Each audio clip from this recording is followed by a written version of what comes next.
स्वागत है बच्चों आपका अपने YouTube चैनल प्रिपेज पर।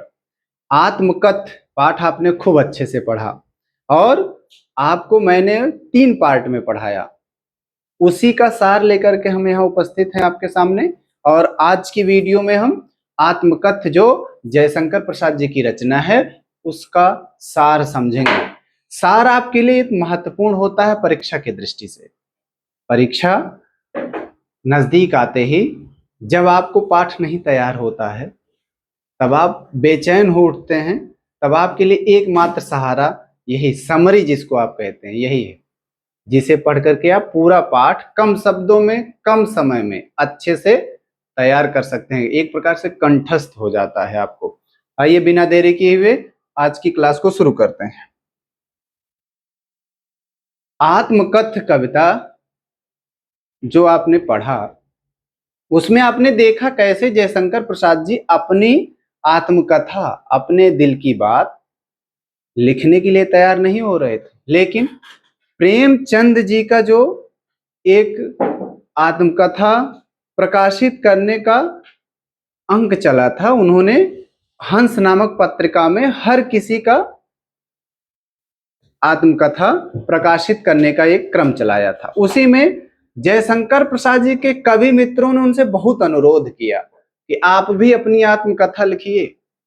वो तैयार नहीं हो रहे थे। क्यों? क्योंकि वो बता रहे थे कि मेरे पास कुछ नहीं है, मेरे जीवन में ऐसा कुछ घटित ही नहीं हुआ है जिसको मैं औरों को बता सकूं।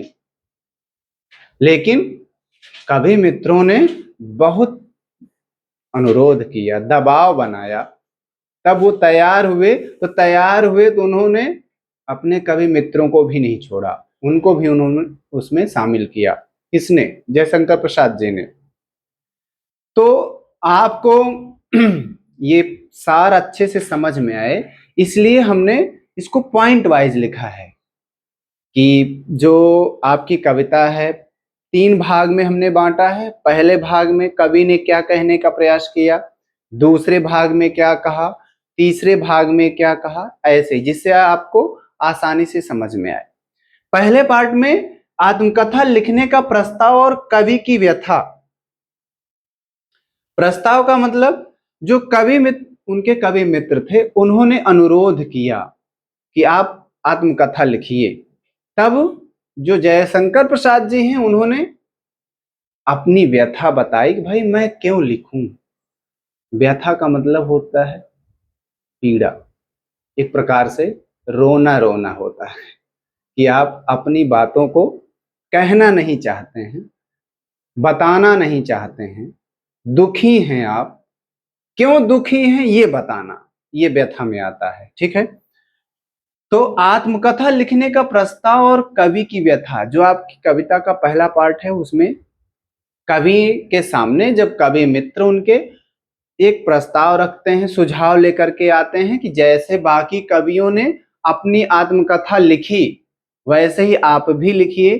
तब वहां पर जयशंकर प्रसाद जी ने कहा कि मैं क्यों लिखूं, आखिर आप मुझसे ऐसा क्यों करवाना चाहते हैं। मेरे पास कोई आत्मकथा मेरी नहीं है, मेरी आत्मकथा में ऐसी कोई बात नहीं है जिससे मैं औरों को प्रेरित कर सकूं। कोई खुशी का पल आया ही नहीं है जिसे मैं लोगों के साथ बांट सकूं। मेरा जो जीवन है वो दुखों से, कष्टों से भरा है। और यदि मेरे जीवन में कुछ अच्छा हुआ है तो केवल और केवल मेरी प्रेमिका, मेरी प्रेयसी, जो कि मेरी पत्नी है, उनके साथ बिताए गए वही क्षण ही हैं जो कि कुछ समय के लिए आए और युवावस्था में, अल्पायु में ही उनकी पत्नी की, प्रेयसी की मृत्यु के साथ वे चले गए। तो फिर मैं क्यों बताऊं। वही कवि की व्यथा थी। यही पहले पार्ट में कवि महोदय कह रहे हैं। ठीक, अगले पर चलते हैं। दूसरा है जीवन का कटु यथार्थ, अधूरा सुख और निजी स्मृतियां। दूसरा जो आपके यहाँ चरण है जो आपकी कविता का, उसमें जो कवि हैं वो यथार्थ की बातें बताते हैं, कटु यथार्थ। और वे कटु यथार्थ क्या है? यथार्थ का मतलब सत्य बात। वो कटु यथार्थ यही था कि उनके जीवन में जब कुछ घटित ही नहीं हुआ, अच्छा नहीं घटित हुआ, तो वो लिखे क्या? कहीं ऐसा ना हो कि यदि वो लिखना जो चाह रहे हैं, आप उन्हें दबाव बना रहे हैं, उसमें वे बातें ना आ जाएं जो आपको भी परेशान कर दें। वो अपने कवि मित्रों के लिए कह रहे हैं कि इसमें कवि मित्रों का जो व्यवहार है मेरे लिए, यदि मैं उसको लिख दूं और उसको पूरी दुनिया जान जाए, क्यों मैं बताऊं पूरी दुनिया को कि हमारे कवि मित्रों ने भी हमें नहीं छोड़ा है, कहीं का नहीं छोड़ा है ना।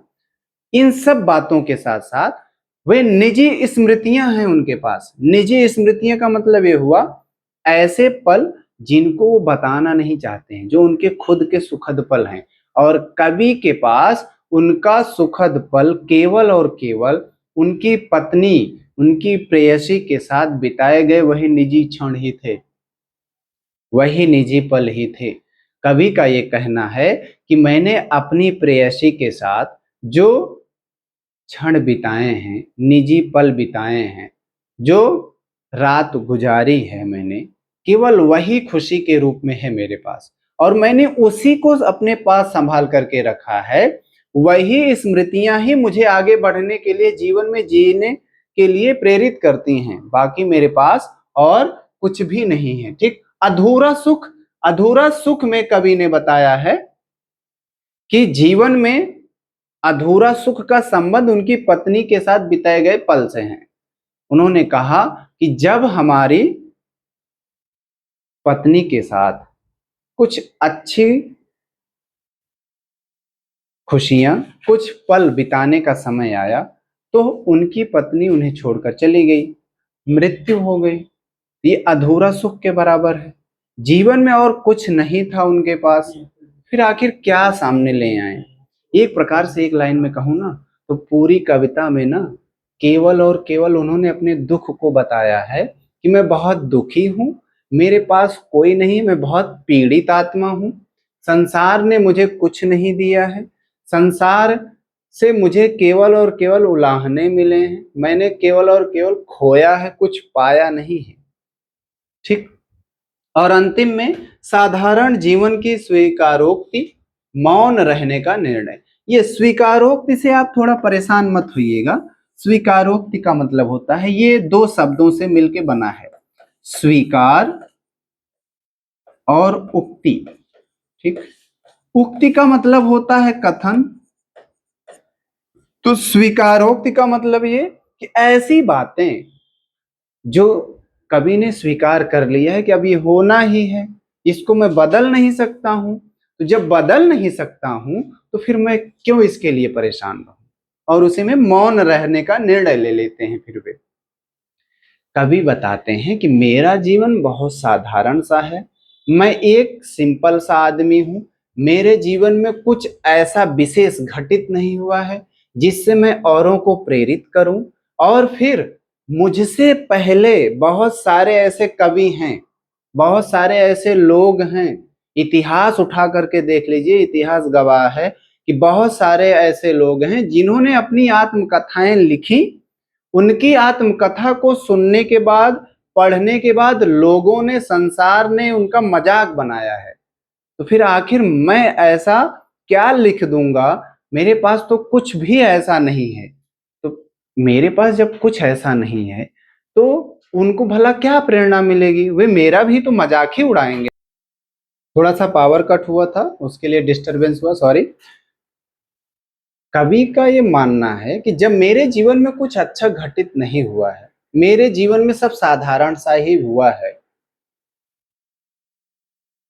मेरे जीवन में जो अच्छे पल थे, जो मेरे जीवन का सुख रूपी वृक्ष था, वो सूख चुका है, प्रेयसी की मृत्यु हो चुकी है, जीवन में कुछ अच्छा घटित नहीं हुआ है। मैंने देखा भी है कि जिनके जीवन में अच्छा हुआ भी है और उन्होंने जब अपनी आत्मकथाएं लिखी, उसको पढ़ करके, सुन करके लोगों ने प्रेरणा नहीं ली, मजाक बनाया, तो फिर मेरे साधारण से मनुष्य की, मेरे जैसे साधारण इंसान की आत्मकथा पढ़ने के बाद भला कोई कैसे प्रेरित हो सकता है? क्यों मैं लिखूं, और कहीं ऐसा ना हो कि मैं जो लिख रहा हूं उसमें आपकी भी वो बातें आ जाएं कि आपने भी मुझे दुख दिया है, दुनिया के सामने आपकी भी सच्चाई आ जाए। आप यही चाहते हैं? बिल्कुल नहीं।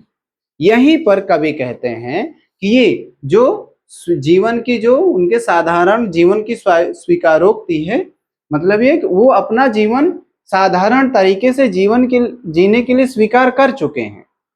और वे कहते हैं कि जब हमने जीवन को साधारण तरीके से जीने के लिए स्वीकार कर लिया है, मैंने सब कुछ भुला दिया है, कहीं ऐसा ना हो कि आप मुझे लिखने के लिए जो बार बार दबाव बना रहे हैं, उससे जो मेरा दुख सोया हुआ है।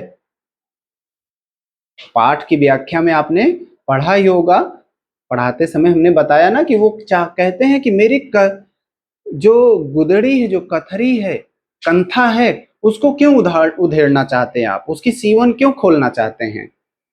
क्या आप उस दुख को फिर से हरा करना चाहते हैं? ये बिल्कुल नहीं। मैं चाहूंगा कि जो मेरा दुख अभी सोया हुआ है, जो मेरे दुख के घाव थे, जो कि अब थोड़े शांत हुए हैं, मैं फिर से आत्मकथा लिख करके उन दुख के घावों को फिर से हरा नहीं करना चाहता हूं। फिर से वे घाव के दर्द को मैं सहन नहीं कर पाऊंगा। इसीलिए बेहतर यही होगा कि मैं अपना जीवन साधारण तरीके से जीते हुए अब शांत रहूं। मौन रहने का निर्णय लिया है कवि ने, और इसीलिए वो अपनी आत्मकथा लिखने से बचते हैं। क्यों? क्योंकि उनके जीवन में उनकी पत्नी और प्रेयसी, वही प्रेयसी ही उनकी पत्नी थी, उनके साथ बिताए गए वही निजी पल के ही सुख हैं, वही क्षणिक सुख हैं, वही आनंद के पल उनके जीवन में अच्छे आए हैं, जिनको संजो करके रखा है। उसी को याद करके कवि अपने जीवन के बाकी समय को आगे बढ़ा रहा है, जी रहा है। वही खुशी के पल उन्हें जीवन जीने के लिए प्रेरित कर रहे हैं, बाकी और कुछ अच्छा नहीं है। इसीलिए वो आत्मकथा लिखने से बचते हैं और अनुरोध करते हैं कि मेरा जो ये जीवन दुखों से भरा हुआ है, यदि मैं दुख को भूल चुका हूं, मौन हूं, तो मुझे मौन ही रहने दीजिए। मेरी उस कंथा की सीवन को मत उधेड़िए। मेरी मौन व्यथा ही मेरे लिए सही है। मैं अब फिर से उस घाव को हरा नहीं करना चाहता हूं, जिससे मुझे फिर से दुख मिले और मैं पीड़ा में फिर से जीने के लिए बाध्य हो जाऊं। ये व्याख्या वाली लाइन मैंने अभी यूज किया, बाकी ये सार है, ठीक है ना। उम्मीद करता हूं कि ये जो सार है वो समझ में आया होगा, और यदि नहीं समझ में आया है तो आप इसको थोड़ा सा वीडियो को बैक करके देखिएगा, प्ले बैक स्पीड जो उसको स्लो कर लीजिएगा, एक एक लाइन को आप पढ़िएगा। इसमें जो भी देखेंगे आप, जो लाइन मैंने यहाँ लिखा है उसको आप पढ़ करके पाएंगे कि पूरे पाठ को आप कम शब्दों में आसानी से समझ पाएंगे। परीक्षा की दृष्टि से आपके लिए बहुत महत्वपूर्ण साबित होगा। थोड़ा सा मैं साइड होता हूं, इसको आप नोट कर लीजिए और देखेंगे आप। और इसको मैं थोड़ा सा ये, ठीक, ये 3 पॉइंट 3 हेडिंग बना करके मैंने पूरा पाठ का सार लिख दिया है, ठीक है। उम्मीद करता हूं ये सार आपको समझ में आ गया होगा। आप इसको पढ़ते रहिए, अपनी पढ़ाई को मजबूत करते रहिए, परीक्षा में अच्छे अंक ले आइए। मिलता हूं आपसे अगले वीडियो में। और हाँ, यदि आपने बाकी पाठ में से किसी भी पाठ का वीडियो नहीं देखा है, आपने व्याख्या अच्छे से नहीं समझी है, तो जाइए प्लेलिस्ट में, व्याख्या वाली प्लेलिस्ट अलग मिलेगी आपको, सार वाली प्लेलिस्ट आपको अलग मिल जाएगी। उसमें आप पाएंगे कि सभी पाठों का सार आपको प्लेलिस्ट में मिलेगा, उपलब्ध है।